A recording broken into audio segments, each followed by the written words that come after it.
Hi there, this is Dana. In this tutorial, I'm going to be teaching you about squat stitches, or what's also called squashed stitches. You'll see both terms kind of interchangeably. So if you're a beginner stitcher, I really wouldn't worry about this. You'll tend to only encounter these kind of stitches in sort of more advanced patterns. Like my friend Shannon Christine, she uses a lot of fractional stitches in her patterns. And I'll be showing a little example from one of her patterns later so you can see what this looks like in a chart. And also John Clayton designs apparently use these a lot.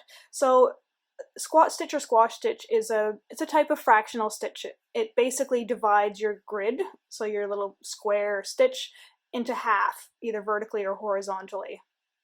So I'm going to be also linking my tutorial for fractional stitches, so if you're not sure what a fractional stitch even is, like quarter stitches, 3/4 stitches, things like that, you can just check out the tutorial in the link below as well. So a lot of designers do use squash stitches. They allow more detail to be added in a smaller space, such as for faces and hands and things like that. They just allow, otherwise your design ends up having to be too big if you're relying purely on just full stitches. So they're often used also on higher thread count linen and even weave. It is possible to do on Aida, so I've got Aida here and I've got some even weave here. I will show you on both, but yeah, it is definitely a lot easier to do any kind of fractional stitch, whether it's a squashed stitch or quarter stitches, whatever, on linen and even weave if you're stitching over two. And over two and over one is a term that I explained in a previous video, so I will also link that in the video tutorial description below, in case you missed it. So what I'm going to be showing you is there's a vertical one and there's a horizontal one, and they're really simple to do. It's just sometimes if you come across them for the first time in a pattern, you're like, oh my god, I don't even get it. So I'm going to explain. I'll actually do it first on Aida just so you can see the general idea of it, just because the even weave is a little bit harder to see on. So let's just assume that we're stitching away on our Aida and we've come across a pattern that has a squash stitch in it. So this one's going to be a vertical one. Oh, my knot. Got a knot in there.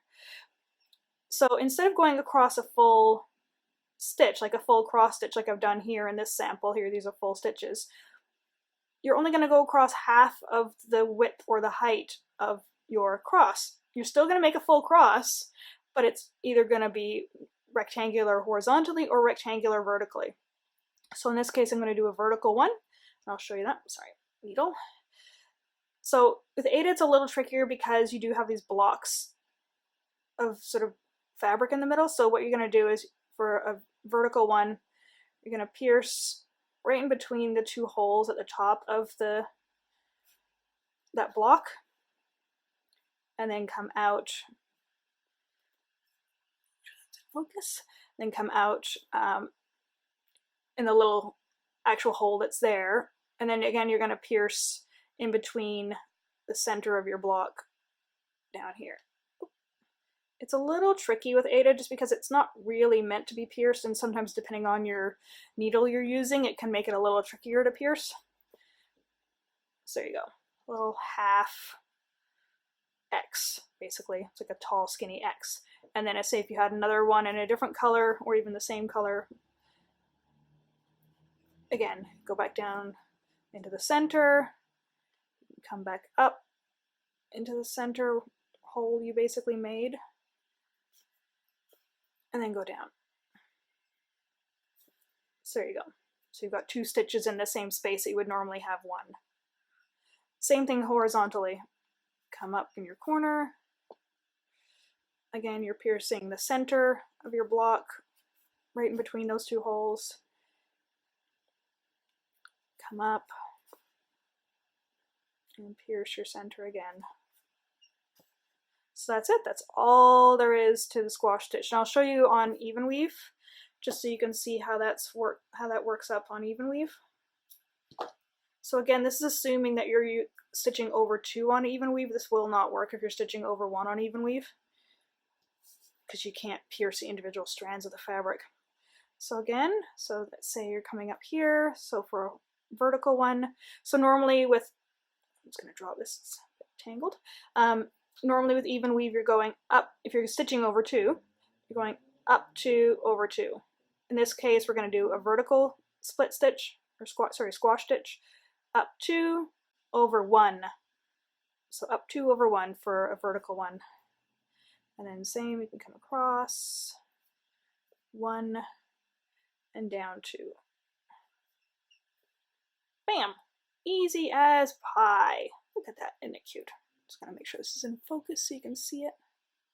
There you go. So that's a vertical one, and then a horizontal one, same thing. So you can see here, like, if I was doing regular stitches where like your 1, 2, 3, 1, 2, 3 holes, like your 2 by 2 holes, that's your main grid block there. So in theory, there might be another half stitch, or sorry, a squash stitch in there in a different color. And then say if you're doing a horizontal one that's coming out right next to those two, again, up 1 over 2 for the horizontal, or down 1 depending on which one you're doing. Across 2, down 1. There you go. There's your tiny little squat stitches. They're very cute. So that's pretty much all there is to it.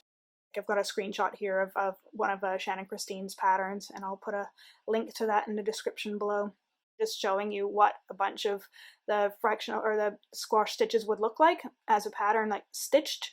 And then you can also see what it would look like on the chart with the symbols. You can see the symbols are exactly the same symbols, whether it's a full stitch, which is the square ones, or the squash stitches, which is the rectangular ones vertically and horizontally. You can see it's the exact same symbol, but it's just squashed, basically. It's like having a bad day and it got flattened. So most patterns will have that. They'll have like their symbol, and then the symbol will get squished for the actual squat stitches. But I mean, even just looking at that pattern, you can see that, you know, what the differences are in regards to the full stitches, which take up a full grid block, and then the squash stitches, which take up a half of the grid block. Sometimes squash stitches will cross the boundary, so to speak, between one grid block and the next. So it might be like a quarter in one and a quarter in the one above it type thing. Don't worry about that too much. Any pattern that uses squash stitches, you'll be able to actually look at that and see the differences and like see where exactly your stitches are starting and stopping. So that's pretty much it for now. If you have any questions, please do feel free to ask. Like I said, this isn't a stitch that a lot of people come across unless they're into more advanced patterns, just because it tends to be used for higher thread count fabrics, like even weaves, linens, things like that, and patterns that have a lot more detail in them. But yeah, it is a really cool stitch to know, and I just don't want people like looking at a pattern and kind of freaking out like, oh my god, what is that? I don't even understand. So I hope you have a great day, and bye for now!